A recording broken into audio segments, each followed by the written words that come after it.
ത്രിയേക ദൈവത്തിൻ്റെ പരിശുദ്ധ തിരുനാമം വാഴ്ത്തപ്പെടട്ടെ. കർത്താവിനാൽ അനുഗ്രഹിക്കപ്പെട്ടവർ, 6-ാം സങ്കീർത്തനം 6ഉം 8ഉം വാക്യങ്ങളിൽ സങ്കീർത്തനക്കാരൻ ഇപ്രകാരം പറയുന്നു: കണ്ണുനീർ കൊണ്ട് ഞാൻ എൻ്റെ കട്ടിൽ നിന്ന് നനയ്ക്കുന്നു, യഹോവ എൻ്റെ കരച്ചിലിൻ്റെ ശബ്ദം കേട്ടിരിക്കുന്നു.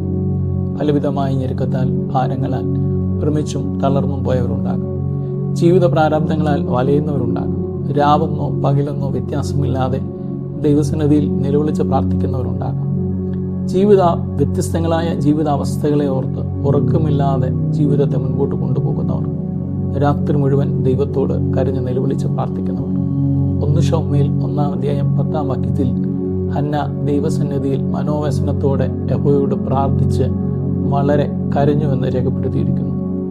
ഉൽപ്പത്തി പുസ്തകം ഹാഗാർ കുറേ നേരം ഇരുന്ന് നിലവിളിക്കുന്നതായിട്ടും ബാലന്റെ നിലവിളി ദൈവം കേട്ടതായിട്ടും രേഖപ്പെടുത്തിയിരിക്കുന്നു. ഈ രണ്ടുപേരും വ്യത്യസ്തങ്ങളായ 2 പശ്ചാത്തലങ്ങളിൽ ജീവിക്കുകയും ദൈവത്തോട് നിലവിളിക്കുകയും ചെയ്തവരാണ്. ഹന്ന ദേവാലയത്തിലും ഹാഗാർ മരുഭൂമിയിലും. ഹന്ന ആൾക്കൂട്ടത്തിൻ്റെ മധ്യയാണ്, ഹാഗാർ ആരുമില്ലാതിരിക്കുമ്പോഴാണ്.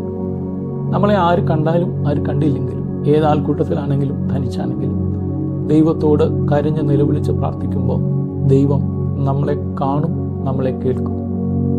ഓരോ കരച്ചിലും കണ്ണുനീരും പ്രാർത്ഥനകളാണ്, യാഗമാണെന്ന് നാം തിരിച്ചറിയുക.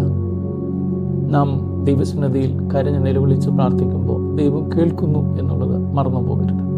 വിശുദ്ധ യോഹന്നാൻ സുവിശേഷം 11-ാം അധ്യായം 35-ാം വാക്യത്തിൽ യേശു ലാസറിനെ ഓർത്ത് കരയുന്നതായിട്ട് രേഖപ്പെടുത്തിയിരിക്കുന്നു.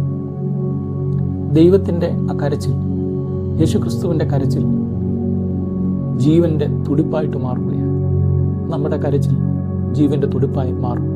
അതുകൊണ്ട് തന്നെയാണ് 6-ാം സങ്കീർത്തനത്തിൽ സങ്കീർത്തനക്കാരൻ പ്രാർത്ഥിക്കുന്നത്: എൻ്റെ പ്രാണനെ വീണ്ടുകൊള്ളണം. കരച്ചിൽ പ്രാണനെ വീണ്ടെടുക്കാൻ വേണ്ടിയിട്ടുള്ളതാണ്. വെളിപാട് പുസ്തകം 21-ാം അധ്യായം 4-ാം വാക്യത്തിൽ അവരുടെ കണ്ണിൽ നിന്ന് കണ്ണുനീർ തുടച്ചു കളയുന്ന ദൈവത്തെപ്പറ്റി രേഖപ്പെടുത്തിയിരിക്കുന്നു. നമ്മുടെ കണ്ണുകളിൽ നിന്ന് കണ്ണുനീർ തുടച്ചു കളയുവാൻ തക്കവണ്ണം നമ്മുടെ കരച്ചിലിൻ്റെ ശബ്ദം ദൈവം കേൾക്കട്ടെ എന്ന് പ്രാർത്ഥിക്കുന്നു. ദൈവസന്നിധിയിൽ നമ്മുടെ പ്രാർത്ഥനകൾ കരച്ചിലായി രൂപാന്തരപ്പെടുമ്പോൾ ദൈവം നമ്മളെ കേൾക്കും. എല്ലാവർക്കും അനുഗ്രഹകരമായ ഒരു ദിവസം ദൈവം നൽകട്ടെ എന്ന് പ്രാർത്ഥിക്കുന്നു.